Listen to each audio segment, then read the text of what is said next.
Bom, como a gente também falou, né, da questão do acesso a variáveis como privado, público ou protected, existe, gente, algumas maneiras de a gente acessar variáveis privadas, né, a mudar elas, o valor delas, ou também recuperar o valor delas de outras classes externas, né?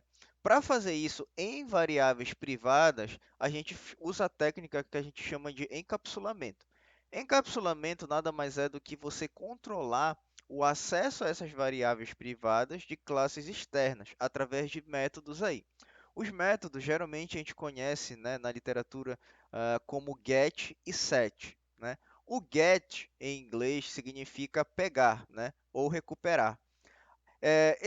Os métodos get eles vão servir justamente para você recuperar o valor de uma variável privada, e os métodos set, né, que significa setar, significa atribuir, é, a gente vai utilizar para atribuir valores a determinada variável privada. Tudo bem?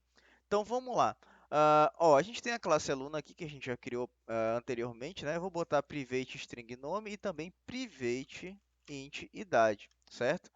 Bom, relembrando, quando a gente tem uma variável privada, esta variável ela só consegue ter acesso direto dentro da classe aluno, dentro daquela classe a qual ela foi criada, certo?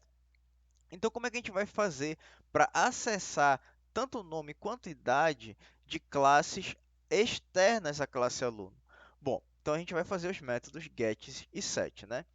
Aqui no NetBeans, se você escrever get e apertar Ctrl espaço, você vai ver que ele já fornece para você os métodos get, né, de cada atributo privado. Como a gente tem dois atributos privados, tem o getIdade e o getNome. Você pode fazer getIdade e getNome para os dois, certo? Então, vou apertar Enter aqui, ó. Ele monta para mim o método getIdade e também get, Ctrl espaço, getNome, certo? Então, através desses dois métodos, a gente consegue recuperar aquele nome lá ou aquela idade. Assim também, se você escrever 7, apertar Ctrl espaço, você vai ver que o próprio NetBeans ele fornece para você, né, o código aí para montar o código de cada variável privada que tem aí na sua classe, certo?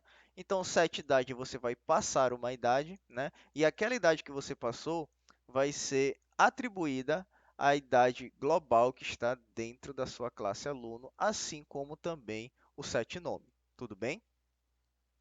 Bom, beleza. Então, Coach, para que serve então esses métodos? Por que eu não crio logo public, né? Bom, para nós,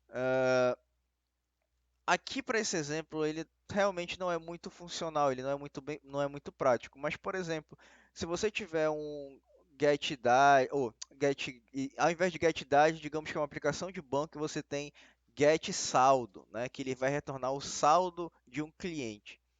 Se, por exemplo, um cliente estivesse tentando acessar o saldo de outro cliente, dentro desse método get, por exemplo, getSaldo, iria ter uma lógica, antes dele retornar o saldo, claro, iria ter uma lógica para comparar se o cliente que está acessando o saldo é o titular da conta, né?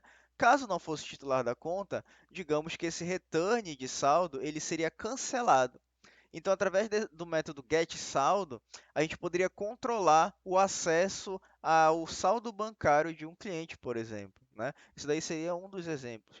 Outro exemplo bem clássico é o login e senha, né? Você passa o login e senha e ele retorna para você o acesso, né?